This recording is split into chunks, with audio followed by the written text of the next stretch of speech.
En este video abordaré la polémica que se genera entre Heráclito y Parménides por su propuesta respecto a si el ser está en un permanente cambio o el ser no sufre de cambios y se mantiene idéntico en todo momento. En esta tercera parte abordaré a la propuesta de Heráclito y una breve explicación de cómo Aristóteles ajusta algunas de las ideas de Heráclito y de Parménides en su lógica y metafísica. Empecemos.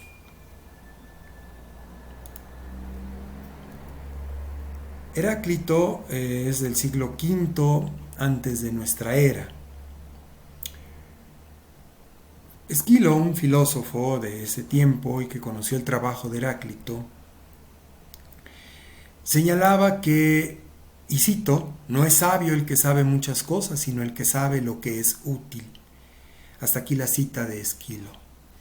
Y mencionaba y reconocía el trabajo de Heráclito y lo ponía como ejemplo de su premisa, de lo que acabo de citar. En tanto que Heráclito tenía un estilo propio para demostrar sus certezas. Lo consideraba un sabio. Ahora Heráclito fue un pensador aislado, es decir, no tomó ni consideró elementos teóricos de sus predecesores. Despreciaba a los hombres porque asumían como conocimiento lo que conocían. Se conformaban con ello en lugar de ejercer el logos. El logos en la Grecia antigua tenía varios sentidos y podemos aquí verlo como la razón, la palabra, el entendimiento. El logos, en este caso, es para Heráclito común a todos y es una parte material y una parte espiritual, es decir, se conforma a partir de nuestra apreciación por nuestros sentidos, por nuestra razón y por el otro querer encontrar, buscar su ser. Y despreciaba a los hombres porque consideraba que estaban dormidos, dejaban pasar a esta cosa que gobierna todas las cosas, es decir, al logos. Y por ello decía Heráclito que apreciaba los sentidos, el ver, el oír, que hace posible la experiencia de las cosas. Este sería el paso preliminar para el descubrimiento del logos, es decir, los elementos el uso de nuestros sentidos. Y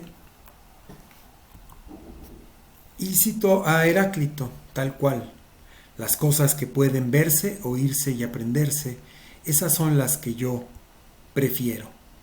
Hasta aquí la cita de Heráclito, que lo tomó del libro de Gudrie en los filósofos griegos. Heráclito criticó a Pitágoras, lo llamó el iniciador de fraudes, en tanto que Pitágoras fundó una secta en la que se discutían sus ideas y que estableció como principios. Pero era muy tramposo Pitágoras porque ocultaba evidencias que sus seguidores encontraban de que algunos de sus principios eran falsos. Así que la propuesta de Heráclito revolucionó la filosofía. Y no fue tanto por su arjé, por supuesto, que tiene un papel fundamental en su teoría, pero lo que se destacó más es un enunciado que compone toda su investigación y que justifica el arjé, con el cual explica el origen y orden del universo.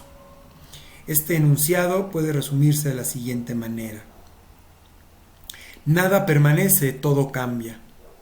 Esta premisa fue retomada más adelante por Aristóteles, que en su reflexión sobre este enunciado estableció en su lógica el principio de no contradicción, el cual señala lo siguiente: no es posible que una cosa sea y no sea al mismo tiempo. Por ejemplo, no es el caso que una cosa sea y no sea de color verde en un mismo tiempo y espacio. Aquí está la forma en que se formaliza este principio y que se lee así: no es el caso que P y no P.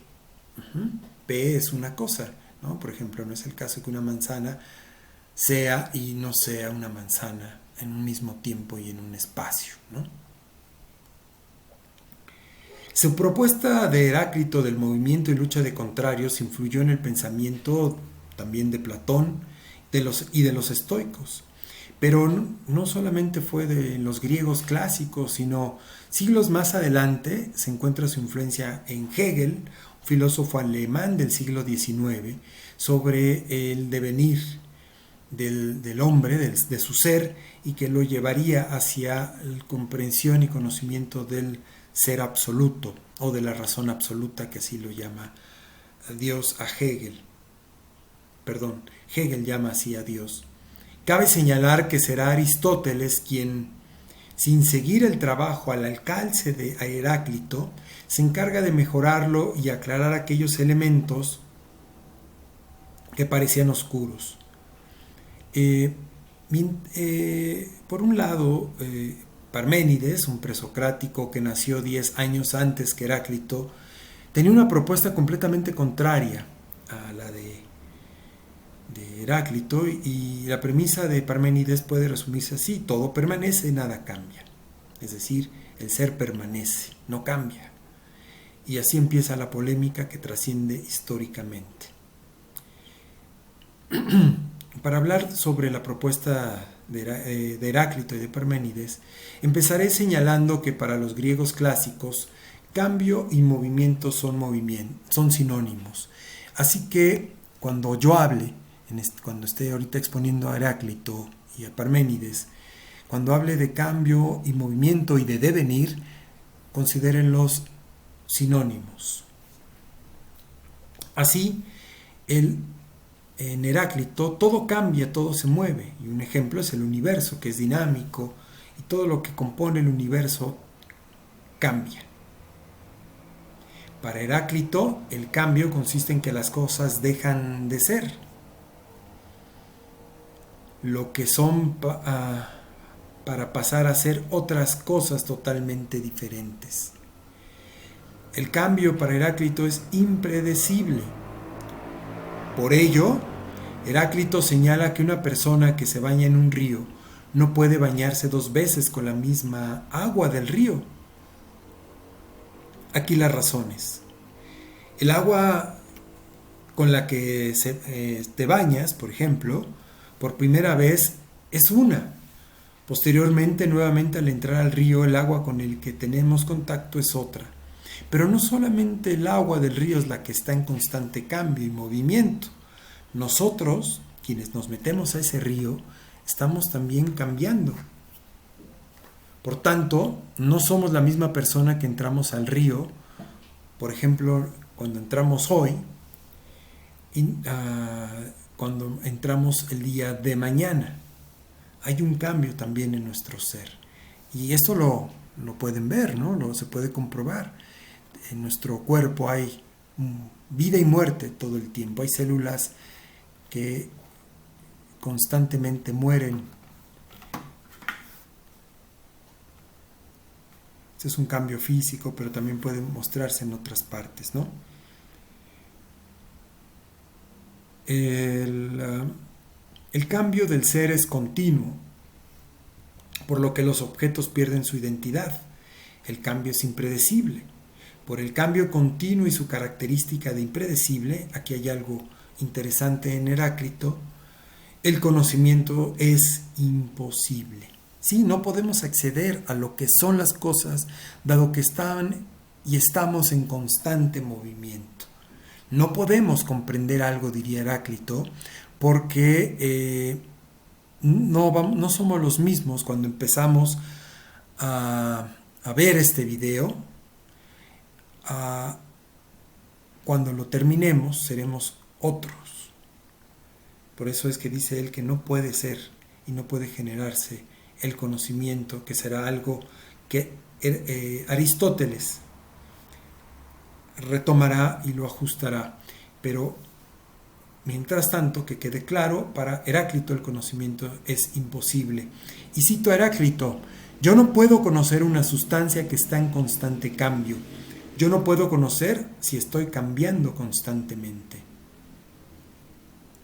Y aquí está lo que le señalaba de Aristóteles, que precisará esta tesis.